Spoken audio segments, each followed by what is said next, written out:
Yeah, I am Durante Christopher Craig, a recent graduate from Bowie State University. I currently attend the University of California, Irvine. I am a student entrepreneur, and I'm currently working on two companies, an e-commerce company and a startup called Mary's Little Helper.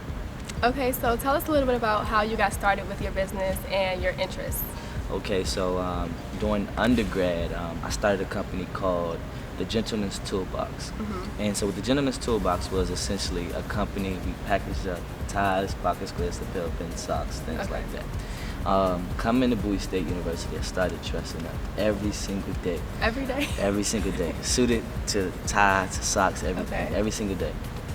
Man, I constantly got like questions about like where I get my stuff from, and like could I help someone and stuff like that.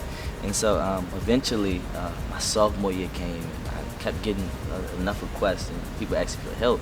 And a lot of times people borrow my stuff and never gave it back. Right. And so that's when I decided to start selling packages. You know, so I can one keep all my stuff, and if someone wanted to get something, they could buy it.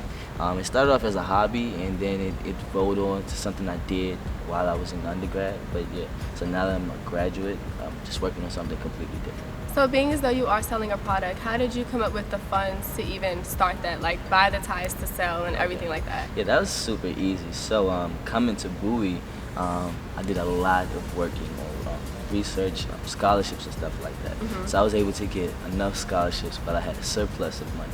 And so I would get a refund, and I would take the refund and invest it in the company, and then make more money from the company. And where did you sell your product?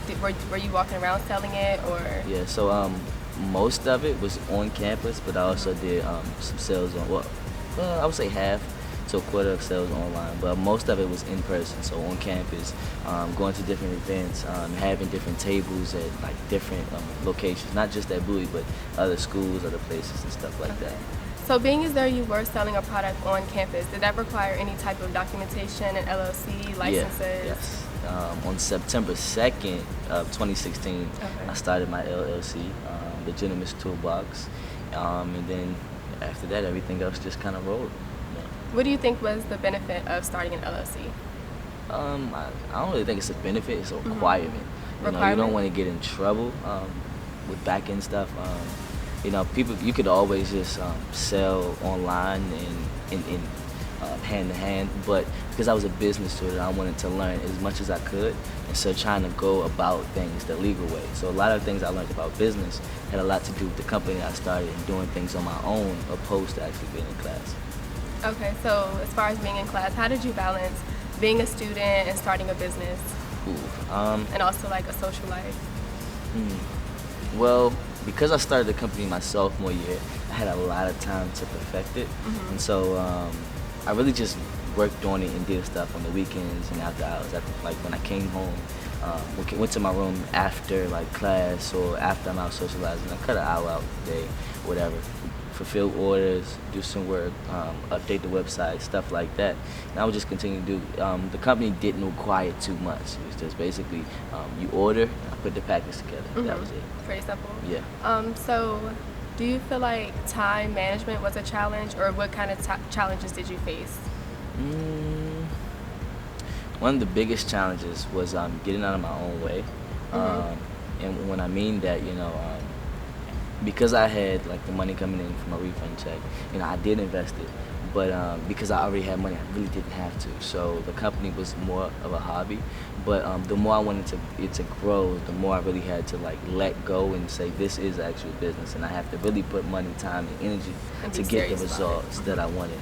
If I wanted it to stay a hobby, then it would have just stayed the small amount, you know. So you feel like having a business and also being a student affected your personal growth in a positive way? Definitely. Okay. Do you have any advice for someone who is a student and also trying to start or maintain a business? Yes. For those who are trying to start a business, stop thinking about it. A lot of people have this thing called analysis paralysis, where you think about something and you do all the research for it and you want to know every single thing about it. Well, when you're doing all that, you're wasting time. And a lot of times when people do all these things, they start to overwhelm themselves with too much information, and then they start to believe it's actually not possible. When you just don't think about it and just do it.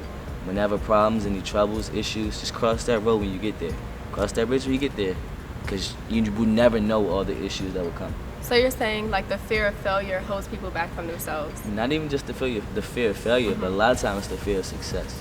Because a lot of times the people's lifestyle that they have now requires this amount of time or this amount of energy. But when a person is guaranteed, quote unquote, a certain level of success, and that may require this amount of time and energy, they might sometimes make it seem like it's not possible to do. So they're afraid to succeed, which prevents people from actually doing stuff they really want to do.